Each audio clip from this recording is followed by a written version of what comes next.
Well, a month ago, if you asked me about Super 7 Teenage Mutant Ninja Turtles, I would have told you that I only had one figure, and that was Splinter. And that's because the way I collected Ninja Turtles in the past, it had to do with what I could get that looked good enough in the modern sense. And I think for the way people collect, that's generally how they acquire product. When they're trying to flesh out their collections, they just say, hey, this represents what I had as a kid, or this represents what I saw in the cartoon, or whatever form of media it happens to be. Now, I started with Splinter, and a few people, when I started trying to get some feedback on Discord, there was a lot of people saying that they really like the Super 7 stuff to varying degrees. Now, we'll go into a little bit of that today. And what I ended up doing is I said, you know what, let me just dabble a little bit. And through some conversations with my friend Mike over at eCollectibles and those friends over at Ages 3 and Up, as well as going to the Victoria's Ultimate Hobby and Toy Fair and meeting with the vendor that was beside me, I ended up with everything that you see here right now in front of me. So when you dip your toe in the water and you end up getting pushed in, and now you're learning to tread water, that's kind of the feeling that I have when it comes to getting Super 7 Teenage Mutant Ninja Turtle stuff. So what started out as just Splinter very quickly became, well, what about Splinter and Shredder? Okay, I think I want the 4 turtles. You know, what more is Bebop and Rocksteady? You know, let's get April to round out the line of original 10. Okay, well, let's just call it at the end of the first wave, relative to 1988 and mimicking the character selection that was available at the time in 1988. And I'm like, okay, so that's 10, good enough. Then I got Casey Jones, and I'm like, okay, I tell myself I'm going to stop there. A toy collector making a promise to himself, though, as an addict. And I'm sorry, I just realized I said 10, and I saw my foot soldier sitting over on the side there. So it was basically, okay, what more? What about, what more is it to get a foot soldier? So I did that, even though I already had the NECA foot soldiers as my army builders, and I ended up getting him. And then I got on Casey Jones after that fact. I know I'm going to look and find a Usagi Yojimbo or something, and I'm going to get all up on that, and then I'm going to tell myself that'll be it, and then it'll just keep going on. So shelf space be damned. This is where we are today with Super 7 Teenage Mutant Ninja Turtles. And there's going to be some questions I know about, are they worth the price that I paid? What is their functionality like? What are the accessories like? With regard to the accessories, there are plenty. Now, I didn't grab everyone's baggie of accessories, but, you know, just so we can see here, in front of the feature camera, you know, you see a big baggie there with extra heads for April O'Neil. You've got a bunch of weapons there for Rocksteady, including the accessory tree, extra hands. You got the shields. You know, you got the weapons tree for Casey Jones and the extra weapons. And you look closely, you can see some hockey pucks kind of dangling around in there and some extra hands. So, what have I done? What have I done, right? So I figured, let's do this stream. Let's get some feedback from people who either collect this already, or those who are curious about my experience, given how recent it is. So with that, let's say a quick hello to the chat and see if I can scroll back up to the beginning. Dale Santaford says he grew up with Ninja Turtles from the original figures. He still has a lot of them with his DC characters and Marvel characters in the garage. And he says hello again. And then we've got Gazz in the chat with his Ralph emoji, 16-bit Misfit, who I think I was talking to you specifically on the Geek Dad Life Discord server there when we were chatting about this. You made it clear that they all look phenomenal, and great way to scratch that nostalgia itch without spending too much. And the hips are all over the place. Yes, I'm finding that, and that was going to be one of my bits of feedback here. We got Johnny Sorensen. He loves them. Bebop, Rocksteady, the Mutants, but can't stand the Super 7 Turtles themselves. I like the Super 7 Turtles myself, but we'll get into that a little bit later on. And Impossiblepie, another one of the channel members, good to see you. Treasures for Trigger, one of the patrons, good to see you. Adam Drake says that he got his first 2, Raph and Bebop, and he's hooked. There you go, right? They hit the feels, and that's exactly how I feel, that they've hit the feels big time. That's funny. You probably sent this message before I saw that he was parked over on the side there next to my Optimus Prime. So yeah, he is there. I'll probably want to get the new NECA. Well, I don't want the Mirage style ones. I do have some of the villains and Vernon and Casey Jones in the NECA style. So I'm happy with those as it is. Anyway, looks like I'm pretty much caught up in terms of saying hello to everybody in the chat, and we got a few other comments in here that just with regard to some of the pricing. And look, I got to be honest, right? When I got Splinter, I was happy with him because I thought he was well articulated. The fact that he came with both the cloth kimono that I've chosen to do, and he had the rubber kimono, I was a bit blown away by what we were given in terms of options with Splinter. Now, I like the posability. I like he seems to be durable, but I do notice that he stands a little bit strange, like the way that his feet are.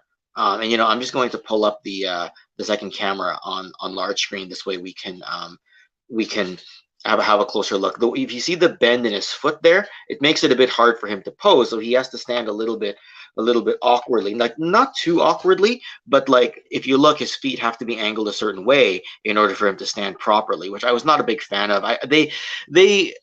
It was clear that Super 7 tried to hit us in the feels as much as possible with, oh, I had that as a kid. And they focused on that clearly more than focusing on everything else. Do they give us a lot of accessories? Great. Do they look like what we had as a kid, but with extra articulation? Great.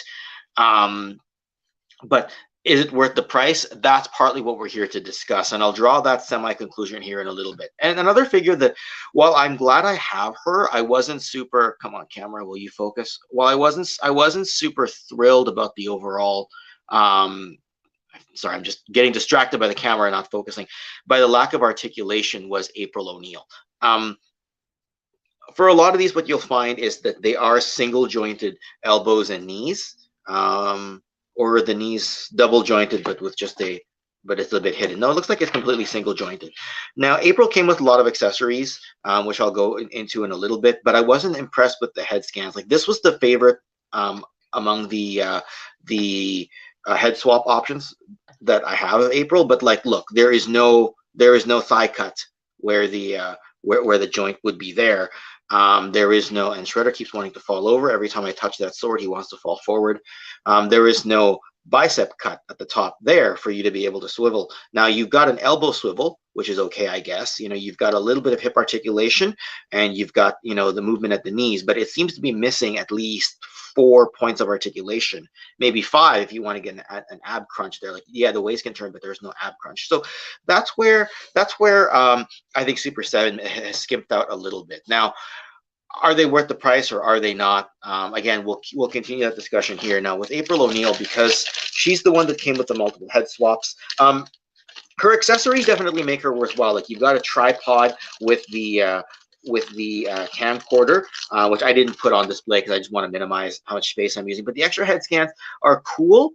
Again, the camera be damned, it's not focusing super well. But you can see that one of them has the Channel 6 news headgear on, and the other one is meant to look like your 1988 figure. Now, the reason I've gone with the other head scan is I remember her with slightly longer hair, and the red hair look of her looks a little bit more like the cartoon. Even though I think that NECA is the ones going for the cartoon look, and Super 7 are the ones going for the freaking focus, you stupid camera. Super 7 is going for the look of the original toy. I liked her with the long hair better, and I just think it was the best head scan that came out. So that's why I did not opt for putting the toy style head on her. Yeah. Okay. Sorry, I'm just getting a little distracted by the camera here. Again, I'm glad I have these, but there's some caveats about, I bought them, and am I fully happy? I'll just answer right away and say mostly, but I'm simply saying mostly, not 100% happy, right? Casey Jones here, again, same issue with the single jointedness of the knee. I opened him just before the stream started, actually, right away. Now, again, a lot of accessories like the original toy had. They've got the original accessory tree. They've got some hockey pucks for him to shoot. So posed on a shelf, I guess what I'm trying to say is these figures just look good. Are they great for functionality? They're a bit limited, right? They have a bit of that Diamond Select feel for the Diamond Select Marvel figures that came out a number of years ago. That's what I would compare them to. They probably even scale with those figures quite well. So that's kind of what I feel like you're getting, but you're getting them at like basically more than double the price of what those Diamond Select ones were.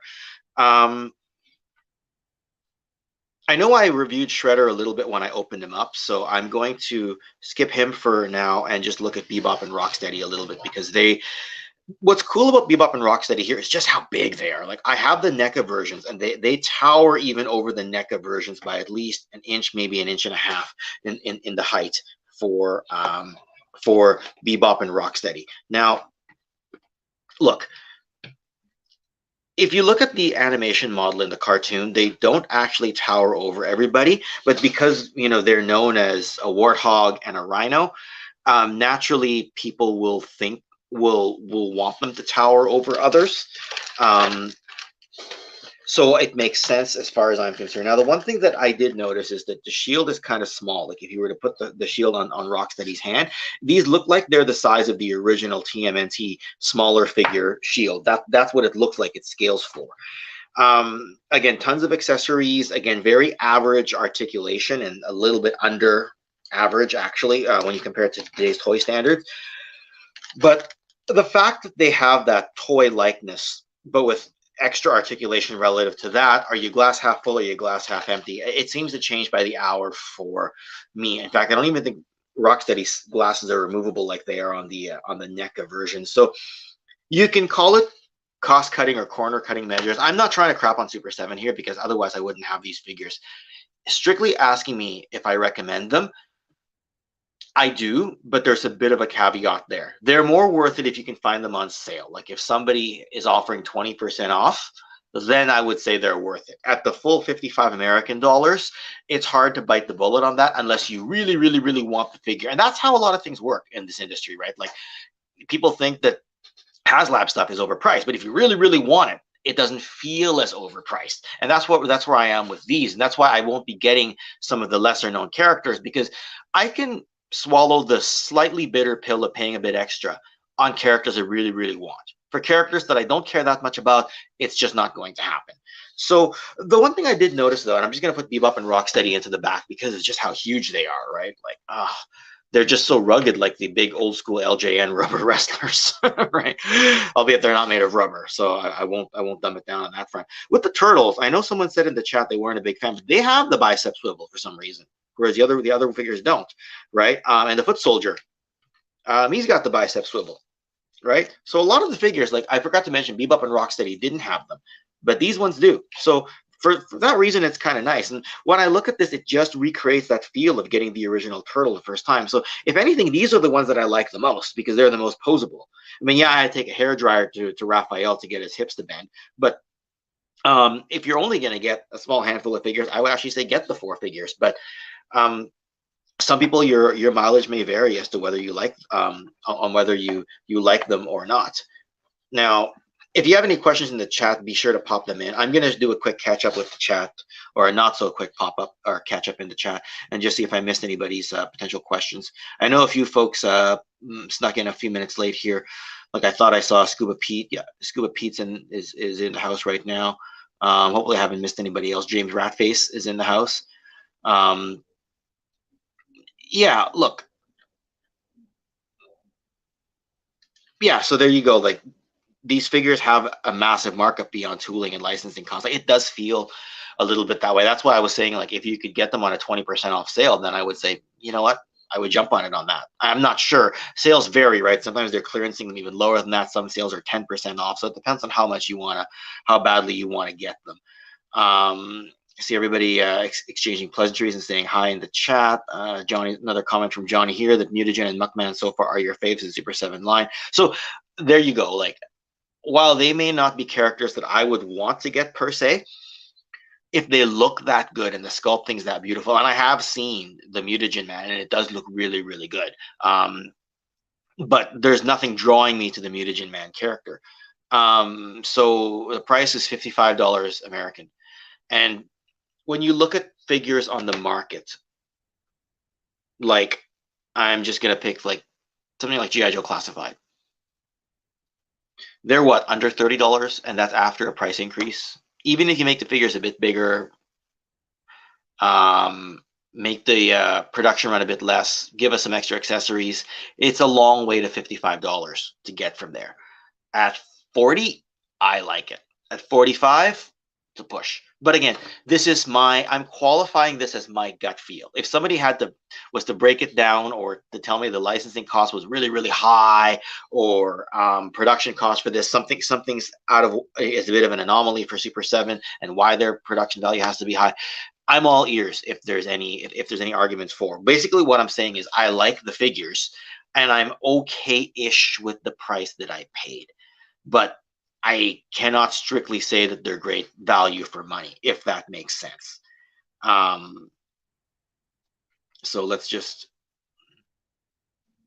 yeah, like basically they're almost double the price of a NECA figure, right? And Adam Drake, you're like me, you're always glass half full, and that you probably only need half a glass anyway. Yeah, like I said, I don't regret these purchases. There was initial sticker shock of getting over that hump of, man, do I want to get it or not? The sticker price is a little high. And then you get them. And then all of a sudden you're like, okay, now I'm happy, right? It goes on your shelf and then you just forget the price you paid for a while until you get to the next one. So I don't know, right? Like I'm trying to be glass half full like you, and I usually am, right? And yeah, absolutely. Bebop and Rocksteady just look huge, right? But again, where is that bicep cut? Like you've got the elbow swivel, but where's that bicep cut? I'd love to get that in there. And of course, now I'm going to drop a figure. That's how it is. It's always dominoes with action figures. This happens on my shelves all the time. So, again, I'm happy with all the comments in the chat and people keeping the conversation going and keeping me on my toes to think, because I've been a little distracted with a few other toy related things over the last little while. So my preparation for this stream was basically put the figures on camera and start talking. Oh, the chat's jumped on me a little bit. Yeah, so Impossiblepie makes mention that he'd get the turtles if they were a little cheaper. I agree. He did pick up the Playmates exclusive ones, so there you go. Keith Knight is around. I think it's getting a bit late where you are on your part of the globe. So if the foot soldiers drop below $20, you'd army build. I don't think that'll ever be the case, because I'm $20 is a long way to go. I wonder if $20 would actually be below the cost of the figures to make them themselves. So yeah, it's basically the articulation is basically like Masters of the Universe Classics. But for Masters of the Universe Classics, I saw a bicep cut on every figure. So if anything, it's even a little bit less. Yeah. So the quality, if the quality is good, he doesn't mind paying a little bit more. So they're not going to break, at least as far as I'm concerned. I don't see them breaking. Articulation is a bit lacking. If you really like a lot of accessories, then there's a lot of bang for your buck right there. So depends how you break it down, right? And is there real gold in April's yellow paint? No. The answer is no. So Shellback Toy Rewind. Rob, you're a big turtle guy, and well worth it for you, right? Like for me, as what's going to happen most likely as prices go up for figures and prices go up in the world in general, and there's a lot of inflation going on in the world, I'm going to look back in a few years and say that these were worth it most likely, right? Like that's just what happens when I look back on figures I spent in the past that I thought was too much back then. Inflation be damned. I wish I could have paid that price back in the day. But let's hope figures don't exceed $55 in price in the next coming number of years. Otherwise, a lot of people are going to be priced out, right? Yeah, the sculpt is really nice. I agree, right?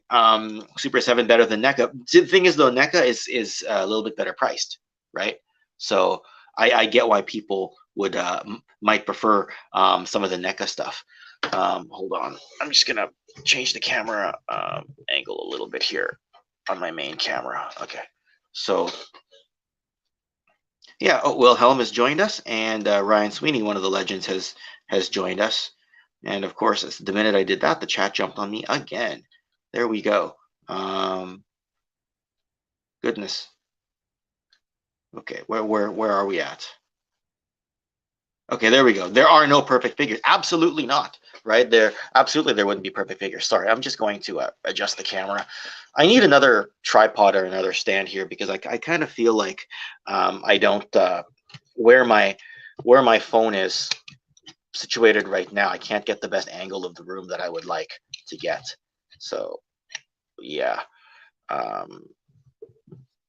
Come on. Screw you. Okay. All right. Cool.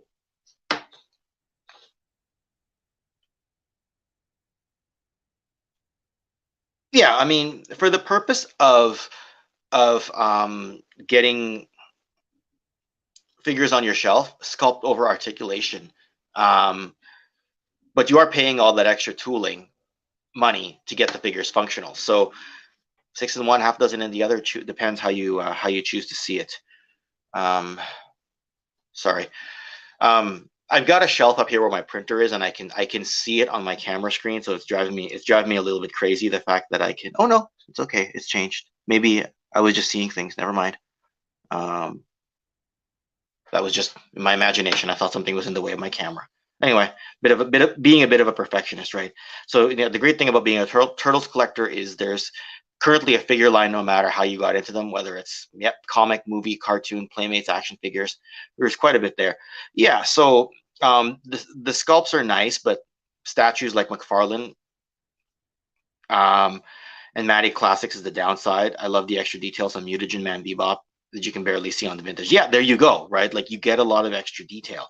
So that's kind of nice, right? We've got a Facebook user in the house and people exchanging pleasantries. Oh, Nolan has joined. Thank you for being here. And RGB has joined. He just got Scratch the Cat and never owned that character as a child, and it's such a legendary figure due to its rarity. There you go, right? Sometimes that's a way to get it, right? It's like look at Wundar for the Wonder Bread He-Man. That's how you get that figure. If you don't own an original, like it's very hard to get an original. Scareglow was kind of the same. He wasn't quite as rare, but it gets into that expensive territory of figures yet again, right? And yes, they feel sturdy. And yeah, they can survive a bit of a shelf dive. Like you've seen these figures fall over already on this stream directly, and they have been no worse for wear. Yeah, so best choice for your best choice for my choice for best turtle figures of all time are the NECA movie ones. What's my choice? I like the ones in front of me, if I'm being honest with you. And if something's gonna challenge them, it's gonna be the NECA cartoon ones. I've got the classics versions that were done by Playmates back in 2012, and I really love those. But I like these ones a little bit more. So yeah. And K Slater has joined the chat. So yeah, I mean, you folks are really active. The NECA movie ones, yeah, they're pretty good. Like I have seen Raphael and Casey Jones in person, and does Casey Jones look a little odd? I think it's just the way he's standing. This is what I was complaining about with the articulation. Unfortunately he's standing whatever the opposite of bow-legged is how he's standing right now. I like the figure in person. I just think they made him a little bit too lanky.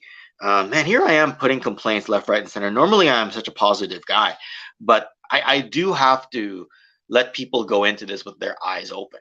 And I'm not hating on the figures. I got them, right? I just got them, and I'm being positive with caveats in general, right? Yes, absolutely. We have to plug Megaforce on every single stream, Gazz. So if they make an Ace Hunter figure, I might even get one, even if I haven't seen the full movie, right? Super 7 stuff is really nice, and tons of folks love them out of the price range. See, there you go, right? They were out of my price range for the longest time as well. And price really is in the eye of the beholder. There we go, right?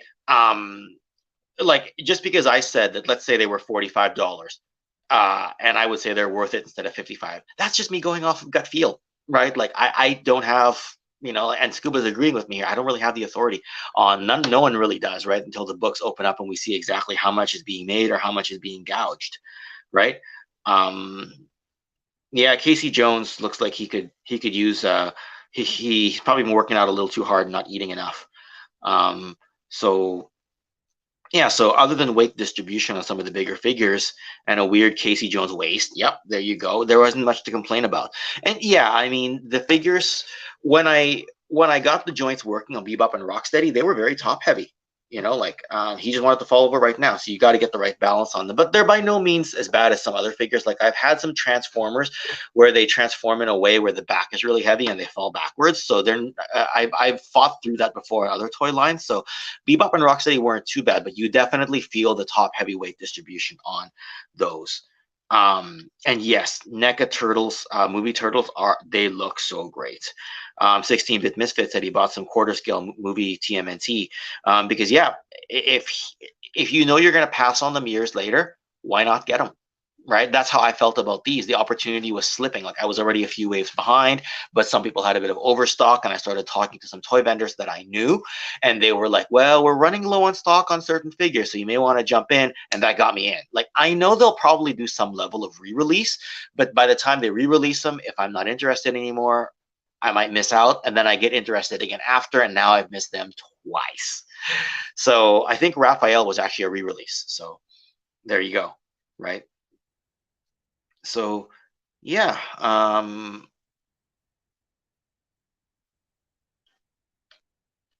there you go. Bring some positivity, right? And like I said, hopefully I haven't been negative on this. I didn't come into this with a negative mindset. I just started talking, and whatever came out, came out. So, but I welcome all the positivity.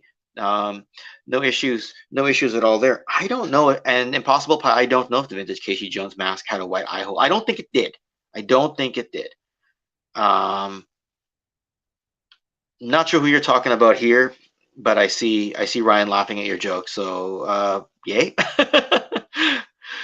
And yeah, despite all the hate the Super 7 packaging gets, you love their uniformity. I don't even keep the packaging, to be honest. Oh, actually, that's not true. I kept them on a few figures, but not too many. Yeah. And lots of love for the packaging. It looks like we're more or less caught up with the chat. Look, there we go. I like that. It's not negativity, it's constructive criticism. Couldn't agree more, right? It's, if I hated them or wanted to hate on Super 7, I wouldn't have bought these, and I wouldn't be fighting to get shelf space for them, because trust me, I'm out of shelf space, and I'm trying to fight for ways to get them on display in some way, shape, or form. That's just the way it's going to be. That's just what's going to happen. So again, this is going to be one of those things where, as time goes by, and because I splurged on them so quickly, I felt the burn right away. I partly did that to myself, and that's partly on me as the buyer, who did not buy them as they came out, waited till they went low on stock, and then said to the vendors I normally talk to, just load me up, do what it takes to get those figures, and then just drop the bomb right away, right? So it was on me for not pacing myself, and that's probably why I was feeling more the way I was feeling about the pricing. So there you go. Gojatron, who will actually be a guest on this Sunday's TKO, and remind me, I owe you the StreamYard link for that. The topic this weekend will be, where does collecting start and end? And we're going to talk about where does collecting start and end for you? Is there an end with your goals? And also the secondary part of that topic is, are we on a finite time with this hobby? Is the hobby going to find itself coming to a close or coming to an end in the coming years? So, but I better read out his comment. Articulation is overrated. I need figures to look good, hold their weapons, not fall over. I don't need them to be able to break dance.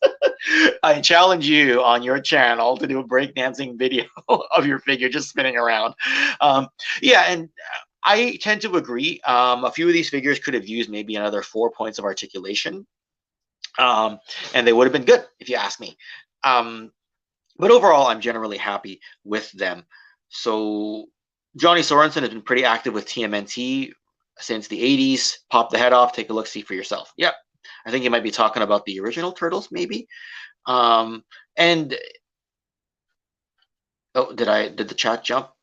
Yeah, my toy space is absolutely packed. So where do I display them? On my pillow when I sleep on the floor. At this rate, I think that's a lot of toy collectors. Go figure. Go check out his channel. Let's get him to 1,000 subscribers. He's done a lot of really fine work, and I've seen a few previews of his work just in our chat groups.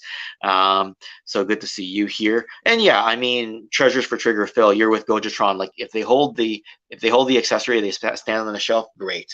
If you ask me, would I like the figures to be a bit cheaper and not have every accessory under the sun? I mean, look, let's break it down. Like actually, you know what? Not this one. Let's open up April O'Neil, right? And let's break down exactly what you get with her, right? Like she's only holding the microphone on mine right now, but like, look, with April O'Neil, you get an extra head. You get a briefcase, just like you had in the old days. You get another extra head, right?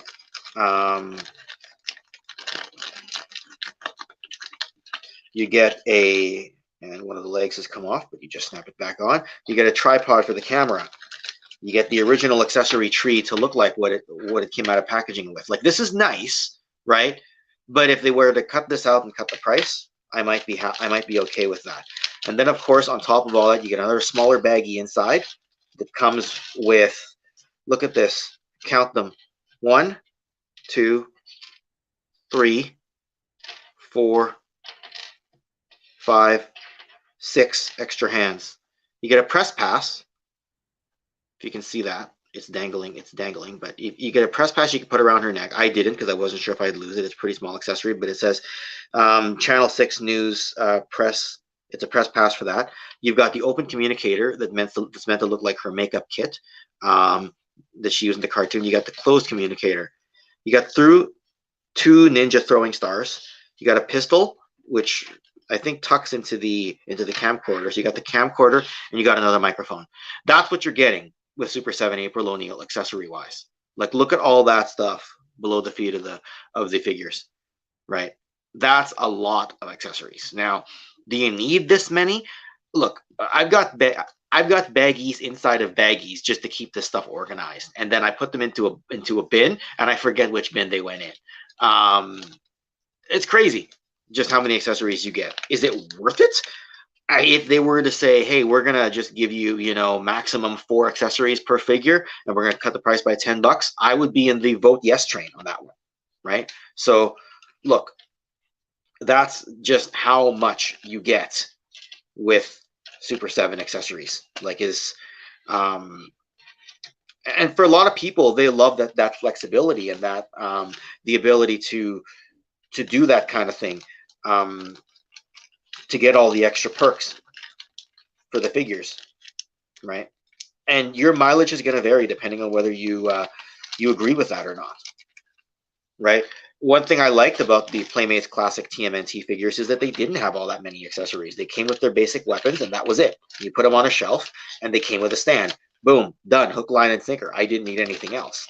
But when I opened the packaging, I was pleasantly surprised to see this much stuff at the same time. But the initial sticker shock wore off as I was like, okay, now where does it all go? So again, that's why I keep saying, your mileage is going to vary depending on your individual preferences on these kinds of things. So just putting all this stuff away.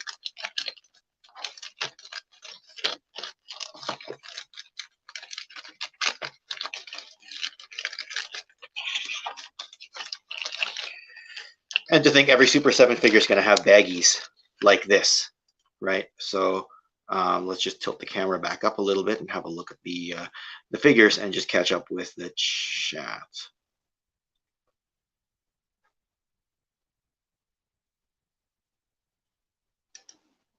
Yeah, so check out Shellback Toy Rewind's reviews on these. Oh, there you go. I think is that whose channel is that you've linked, Scuba? Scuba Pete has moderator rights, so he's allowed to post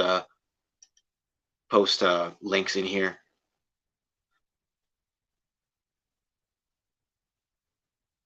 All right.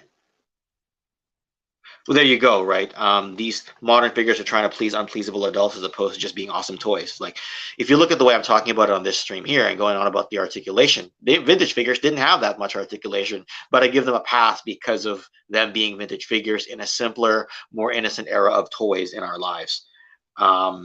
So, yeah, there you go. Gojatron's channel. Definitely subscribe to him. Anyone else going down the rabbit hole? So you asked this question right now, and I have those of you who know that I have a booth at the local toy shows here. I buy figures like this. I keep what I need for me. If I buy used lots, I put them on my booth. And I came across a complete 1988 Rocksteady. I'm debating about whether I'm going to sell it or not, or whether I should find a Bebop. If I do, then I got those 2 figures in vintage form. What I was thinking about doing is an Evolution of Toys series, excuse me, on Bebop and Rocksteady. Look at the original 1988 Bebop and Rocksteady. Get the Super 7 ones, the 2012 Playmates Classics, and the NECA ones, and do an Evolution of Toys Bebop and Rocksteady. I've been thinking about doing that, but if I do that, I need the vintage figures. And if that happens, then do I then get rid of the vintage Bebop and Rocksteady, or do I use that as my gateway point to get into the vintage TMNT that I haven't collected in so long? I had them as a kid, just don't have them anymore. So there you go.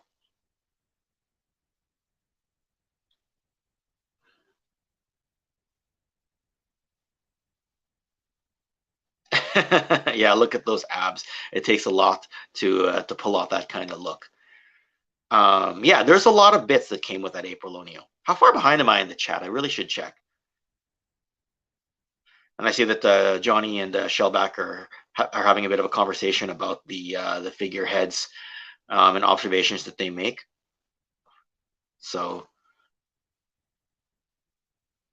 oh yeah, I need Monty Moose. I'm not sure if they made him in Super 7 form or not, but he's the Mountie. Oh, you just wanted me to say Mountie, Ryan Sweeney. Yeah, we all need the Moose. There you go. National pride for Canadians. Yeah, Johnny Sorensen still filling in some gaps. See, I never even got as deep as Wave 3, I don't think, when I was a kid. So Classics Bebop, yes, they are good figures, Classics Bebop and Rocksteady. Now, modern figures have developed in technology and likeness and features since then, but they were good figures at the time, and they only came with, like, I think 1 or 2 accessories each, and it looked good. What did they retail for? $55. Every single one's $55. Oh, thank you. The Vancouver Comic and Toy Show, my latest video is up there. That video has actually been ranked #1 on my latest 10 videos. Like, it's just been, a lot of people have been looking at it. Like, it's, I think, somewhere between 400 and 500 views right now, which for the first couple days. When did I release it? On Tuesday? That's actually pretty good for me for the first 3 days. But also check out the latest Chasing 80s toys, King Randor, and Chris actually got a few other figures in that as well. It wasn't just King Randor. He got a few others as well. So definitely check that one out as well. And I'll mention Scuba Pete, how he's inspired me in a bit. Yeah, Monty Moose is no Jacques Rougeau. That's hilarious. Yeah, Johnny Sorensen says he likes the Classics Rocksteady as it's a more modern reimagining on old promo art, not toon style or average quality. So there you go. I'm just going to pull back the camera a little bit and just talk to you folks a little bit here. So look, this is overall my general feel and thoughts on Super 7 TMNT. I did want to get some level of thoughts in the chat. Like, look, Shellback Toy Rewind says they're worth every penny. A few other people are saying that, well, you know, not so much for them, right? I do wonder, though, if figures like this are going to skyrocket on the secondary market like Masters of the Universe Classics ended up doing, because there was just nothing as cool as them. I mean, now the Masterverse is coming out, and some people like them. Some people say they weren't big fans of them because they were not sculpted by the Four Horsemen, right? Speaking of the Four Horsemen, their Mythic Legions figures are going up in value. They're up in the $50 range now as well. So does that get a pass? They're a bit more articulated, but they don't come with as many accessories. Where's your break-even point? I'm not really sure. But last I checked, Mythic Legions figures were getting up in the $50 range as well. I was going to say 70, but 70 is like the Canadian conversion rate into Canadian dollars. So yeah, check out the King Randor video here, as well as on Chasing 80s Toys that Scuba Pete, Jeff Barker, and Chris Miwa all collectively run. And Scuba Pete, a number of days ago, also released, and that video is doing very well right now, the Eternia playset, because Scuba managed to get a full, is it complete? I think he said he's missing a couple pieces on the vintage Eternia playset. I'm going to comment on that in a bit, but let's catch up a bit in the chat. Super 7 turtles look great. I probably only get the 4 turtles. Absolutely fair. If you love a toy line and can afford them, go for it. Don't worry about other folks. There you go. Absolutely 100% agree on that. eCollectibles, who actually supplied some of the figures here that we're looking at, go check out ecollectibles.ca. Mike and I talk pretty regularly, and I do have a pile of loot sitting there with him. Very reliable, very responsive, good customer service. Yeah, and we can see here, yep, he's agreeing with what Ryan Sweeney says. And Johnny Sorensen wants to add that, yeah, TMNT Museum, great resource. It's sorted by wave, hundreds of figures, freaking amazing. It's great. Yes, great video, great channel. Long live the king for King Randor video on chasing 80s toys. Okay, so Scuba's missing a couple of pieces on the vintage Eternia. That's fine. My flag is missing a Y pin, which is not one of the harder pieces to get, but somehow I keep putting off getting one. Oh yeah, you did put up an Eternia for pre-order, and you got in before the early bird deadline is over, so you're able to get the King Grayskull figure there. Okay. So yeah, just with regard to the Eternia there. So I was talking to Scuba Pete earlier, and I said how he kind of inspired me to move forward on a couple of things. And a few people like Gojatron knows what I'm going to talk about here, because I talked to him a little bit on the side about the same thing. But it just so happens that Scuba Pete managed to assemble and make a video on the Masters of the Universe Vintage Eternia while the Kickstarter is going on for Mattel Creations. And it's got a lot of people excited. It's got a lot of people interested. That video's got a lot of views. Yesterday, the latest HasLab has dropped, and it's going to be the Transformers G1 Deathsaurus. And there's less complaints about the price because it's $180 as opposed to a high price. Like, look at what the other HasLabs go for. It's going to be 11 inches tall. It's going to be fully transformable. I think that's comparable in price to the HasLab Victory Saber that was done a year ago. I think it was about a year ago. And I was just getting my kid ready for school earlier today, and I look up and I see my original G1 Deathsaurus. And I'm thinking to myself, I've been meaning to do a video on the original G1 Deathsaurus.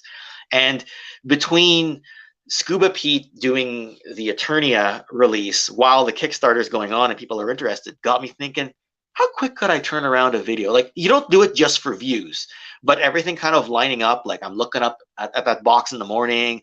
The thing launched yesterday for it. The HasLab launched for it yesterday. Getting a bit of inspiration because the thing that inspired me about what Scuba Pete did is, and don't get me wrong, it's not going to be as long of a video because doing a review or a video update on a single Transformers Deathsaurus is not going to have the same scope as an Eternia. But the fact that he was able to get a video out there on a place that was hard to find to this day, and people want to know more about. And now people even more want to know about Deathsaurus. Like, I got a few messages about it just this morning. I'm like, why don't I go ahead and do that? Why don't I make a video on G1 Deathsaurus? Because I got that figure 12 years ago, and it's been sitting there. And in the year and a half that my channel's been going on, I haven't done a video on it. Now, all that being said, it does show up in my collection tour, and it does show up on my list of 10 rare Transformers, but I don't have a dedicated video towards it. I mean, and not every figure needs one, but it's one of those that people are curious about, and even more curious now. It's a more esoteric figure, like the Eternia, which, I mean, Eternia was released domestically, but it was short run. This one was only released internationally, and there aren't that many of them out there in the world. I did not know that when I got the figure 12 years ago, and I paid 450 Canadian 12 years ago, which is in American dollars, I don't know what that is, 360 to 375. That's about what it goes for now. Sorry, back then in American dollars. And Jay from Geek Dad Life tried to pull up a recent price, and he found a live auction of it that was $1,000 American, but I don't know if he found like a sold listing on it. But it's hard to get, and it's going to be one of those figures that people want to know more about. So I'm working on that video as we speak. I was working on it earlier today. I had the day off. I filmed a bunch of stuff. I put up my camera roll on the Patreon just to show screenshot of what's in my camera right now that will eventually get fed into the video itself. And I do know that some of my friends, a few of you folks, even got on the phone with me last night and told me to stop stressing out about things, and I listened to all your advice. I know I have a weird tendency to stress out over the videos that I make, and all that advice is appreciated. So I will say that if I had been stressed out and I had been pushing it really hard, the video would already be done and it would be at half quality. I am taking my time with it. So I'm heeding the advice of my good friends who I was talking to yesterday as I was starting to feel a bit burnt out and a bit run down. So I thank them for all their advice and I have heeded it to a large degree. Just catch up a little bit there in the chat.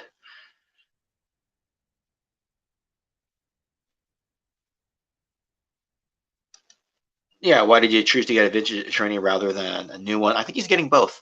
Shellback, the problem with the new attorney and now, if you get it, is that it will not come with the King Grayskull, unless of course you get the one eCollectibles has on pre-order. This is funny. Manliest underwater YouTuber of the year. Yeah, Scuba got it from his good buddy Jeff Barker, who helps him run the Chasing 80s Toys channel with Chris. So that's why I figured that's why he got it. And yes, thank you, Gazz. Also has moderator controls here and can show us the vintage Eternia that the Scuba put together a little while ago, or a few days ago, I should say. Yeah, and getting the sort of like from out of the box, building it up, getting all the towers together, putting the monorail together, that was really cool to see. Let's see, what do we got here? Yeah, there you go. It's basically a Transformers kaiju, and I do say that in the video, like on the script itself, because I scripted it this morning. I put some camera roll together, and yeah, I especially called it a kaiju, and I figured you'd appreciate that, being your avatar is a kaiju in of itself. So yeah, oh, that's funny. eCollectibles, you've switched over to the YouTube. Yeah, for some reason, the Facebook notifications are a little bit weird. Like, it says right now that there's 23 people watching. 1 is watching on Facebook, 22 are watching on YouTube. So I'm not really sure what's going on there, because a lot of the people I've known for the longest time are on Facebook, and they always say that they try to catch it, but they seem to get the notification late and they watch me offline. So I guess there it is. Oh, there's JLS Comics. What's up, everyone? And happy Friday to everyone. Go check out JLS Comics as well, because when I wanted to get some information about some G.I. Joe characters, like a few months ago, I went to look up like Joe Colton and look up his story. I managed to get that there, and I think he's got a good Kamakura video out as well. Actually, he's got a lot of videos out, so definitely check them out for some good G.I. Joe information. So yeah, look, I mean, ultimately what I wanted to do was collect my thoughts on the Super 7 TMNT, doing it dual screen like this here. And I wanted to get everyone else's thoughts on how much they happen to like these figures, assuming they have them. And if they don't have them, then they can at least weigh in based on what they see on camera here. I don't know how far I'm going to go with the line. If I do see a Monti Moose, I'll be tempted. Now, whether I get one from NECA, Super 7, or both, I'm not 100% sure. I'm not 100% sure yet. But it's more of a Canada pride would be the reason why I would get that. I would not. Otherwise, he would just go on as one of those characters that I wouldn't have any memory of. But just feel like getting it because of the Monty and the Canadian, the Mountie and the Canadian feel and national pride involved with that. Look, if anybody has any thought they want to throw into the chat, I'm all ears at this point in time. I know I segued a little bit to give a bit of an update on the Deathsaurus video, which wasn't even a thing last night. I even missed the announcement because I was out with a friend having a drink. Munching on, literally, I was having a drink and munching on some calamari when the announcement came out. So I'm like, okay, oh no, that's not true. I had other obligations, and by the time I heard about it, and I was out having a drink with a buddy, and I kind of just dismissed the notification and looked at it again this morning, and I'm like, ooh, you know what would be a really cool topic to tackle? Because it gives me an excuse to pull out an old toy that I don't look at that often, or as often as I should. That would be the topic. Yeah, the channel's got a lot going on. You can see I put up a few videos earlier this week. I've talked a little bit about the upcoming Sunday TKO that I'll be on with Gojatron. Anthony Romo from Toy Kind of Mood, their Welcome to the Terradrome podcast.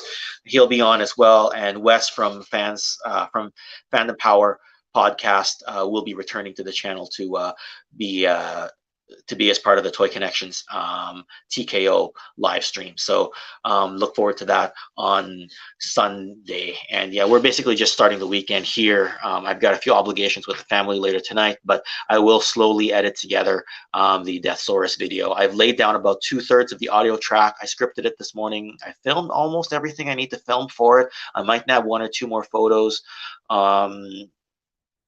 And yeah, I mean, with regards to that, look, when we talk about HasLab being overpriced and selling stuff that could go to retail, and that's a whole debatable and divisive topic that I would not dare tackle just because of the amount of divisiveness with it.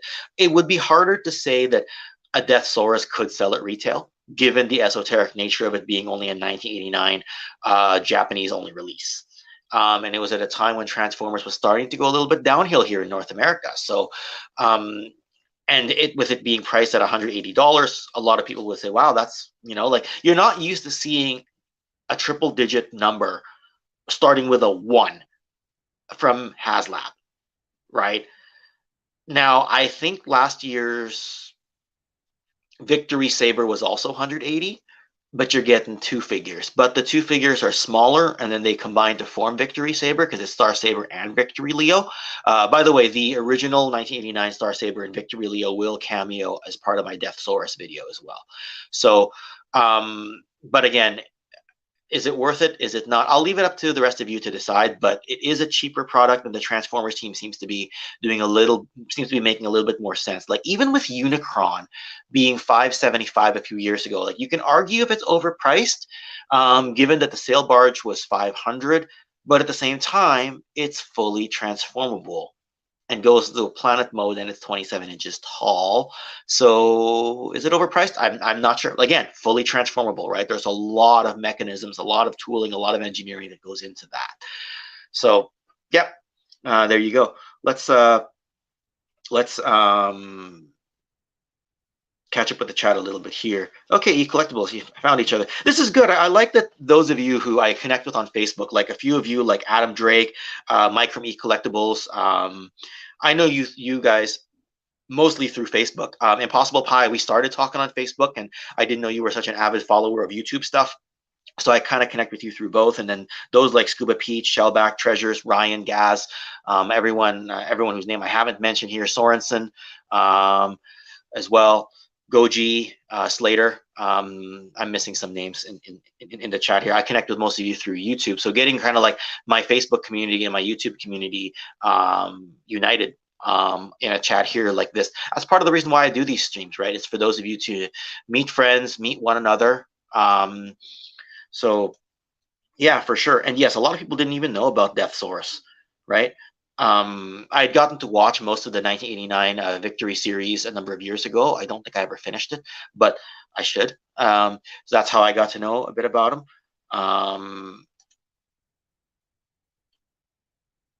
Yeah, so people just exchanging some pleasantries here.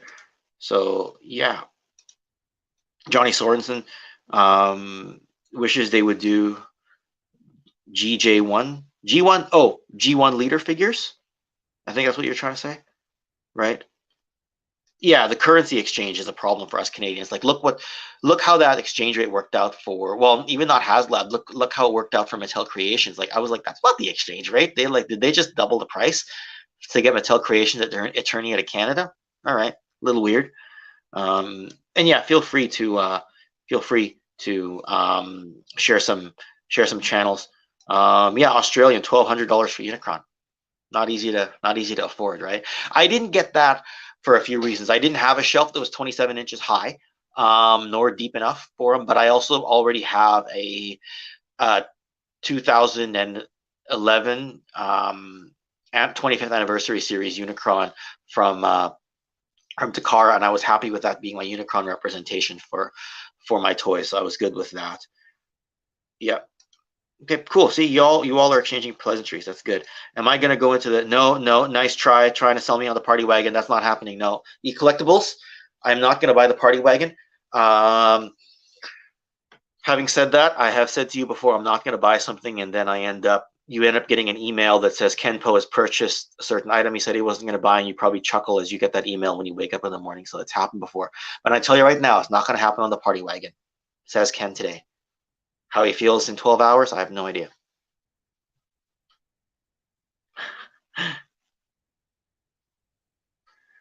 Yeah, I mean, there's a lot of pieces involved for those particular large size figures, right? Sentinel, of course, had the knee issue last year, which was pretty inexcusable if you ask me, but it does look really good. So is that, again, it's one of those, if you really like it, pick it up, right? I haven't been deep into Marvel Legends myself, but I have been tempted by the old Toy Biz Sentinel, and I've been thinking about getting one again because I had a few back in the day, right? I said there'd be pizza for all of you, and there would be, because this came with Michelangelo, this pizza accessory, right? It doesn't fit into a baggie very nicely, and that's another thing. Why doesn't this fold closed, or why doesn't it come apart into two pieces to put it together, like to flatten it so I could put it away nicely, right? Oh, Japanese G1. There we go. That's what you meant. Yeah. Look, you know who I want to see, and you might be thinking the same along the same lines. Johnny Sorensen, Overlord.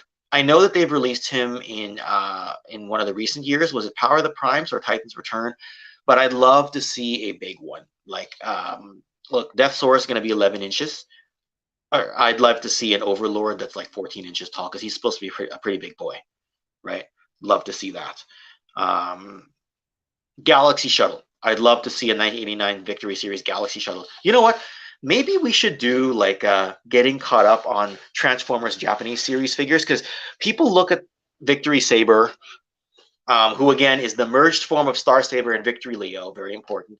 Overlord, Deathsaurus. These are pretty cool looking figures and pretty cool looking characters. See, the funny thing about Transformers is people like to talk to me about them as if I know a lot.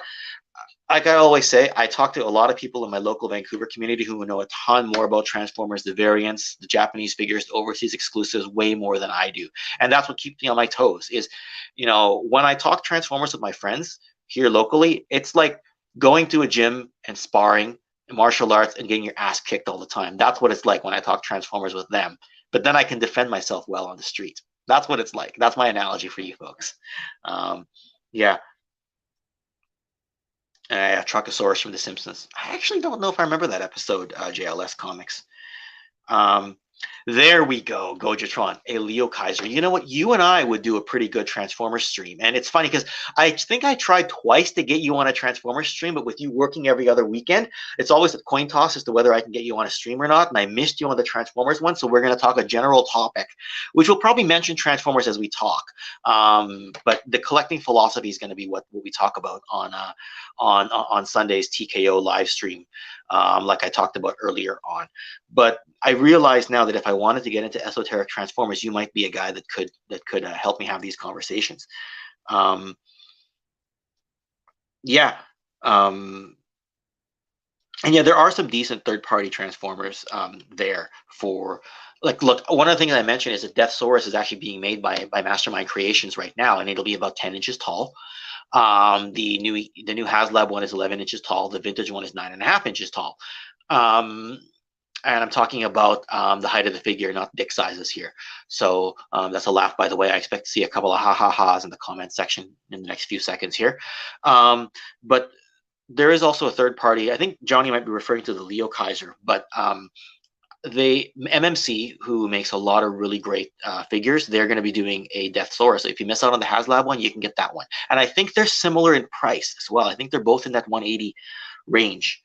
So there you go. I got my ha-ha, or did I get, no, you were ha-ha-haing the party wagon. That's what you were laughing about.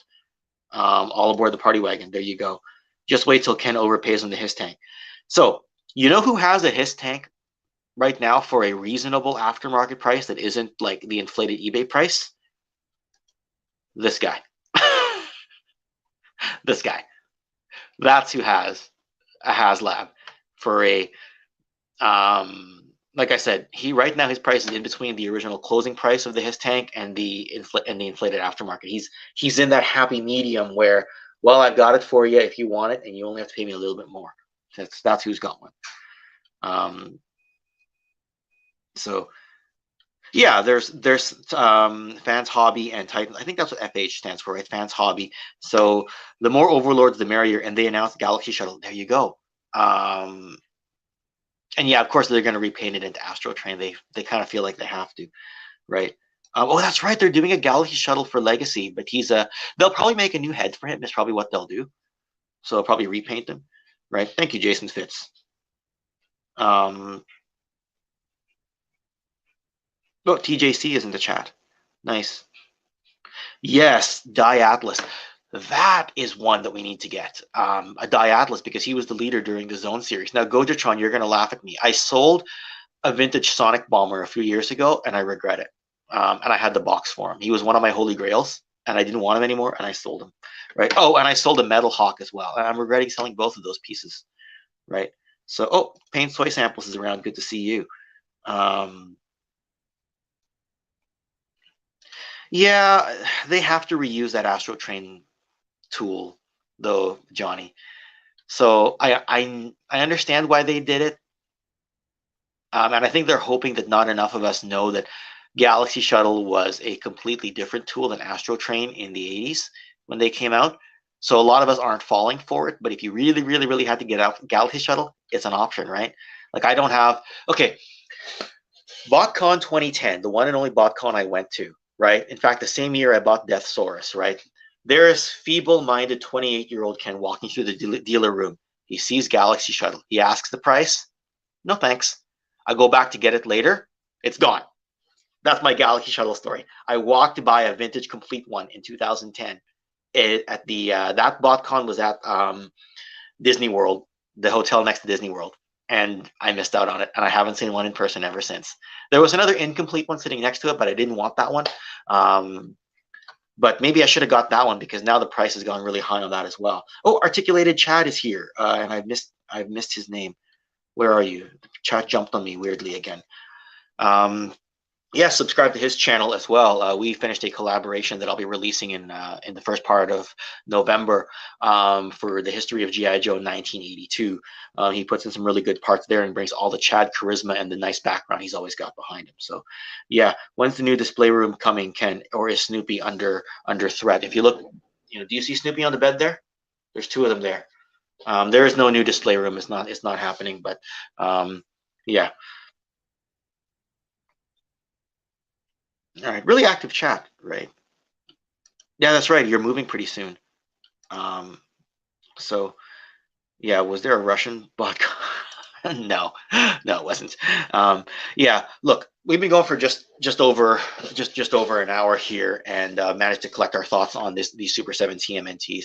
I'm happy to do videos like this. I thought about doing a recreating the experience and talking about my experience getting the 10 back again, but I also thought that I didn't know how to activate that kind of a video in terms of like putting it together editing wise and everything, and how I would even narrate it. So I thought, why don't we just go live in lieu of an unboxing? Like, you notice that I haven't done an unboxing for all of these. I unboxed a few, and then the rest I unboxed on my own, and then I said, let's just do a full online review of the original 10 plus Casey Jones. And for whatever reason, that just resonated more with me. Plus I get to talk to the rest of you folks here in real time. So why I chose to do it that way, that's just the way it felt organically to me in terms of getting this stream going. And it's always priceless getting to talk to the rest of you here online. So, but again, things are going to be very, very busy for Toy Connections going forward. I've got a lot of videos coming down the pipeline. I've got a Optimus Prime origin story that's coming up. I've got a look at the range of Black Major and Red Laser Battle Android Troopers in their different color schemes.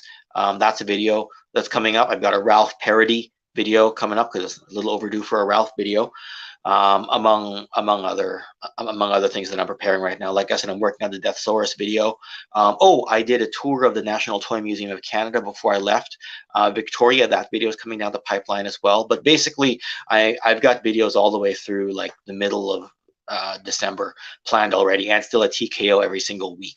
If you see a slowdown, it just means I needed to take a bit of a breather, because social media can be addicting, especially if you got a platform where you can kind of hang out with your friends like you do here, right? And some of you have met me in real life before. You know that I like to have fun with my toys as much in person as I do talking to you folks virtually. So yeah. And oh yes, TJC, the Optimus video. Now that one is going to be. I know that the hardcore fans of this channel really enjoyed the Dark Side of Duke deep dive. I did a similar thing for the War Within Optimus Prime, and that's the. I think it's about 18 minutes long, and I basically dive into his origin story as far as the Dreamwave production comics is concerned. And while it's no longer a canon storyline, it led to some really great figures because a lot of people love that War Within Optimus Prime design. And it to me is his definitive origin story. Even if IDW took over and revamped the origin story, to me that's the Optimus Prime origin story that I would recommend anyone to read. So the 6-part Simon Furman, Don Figueroa.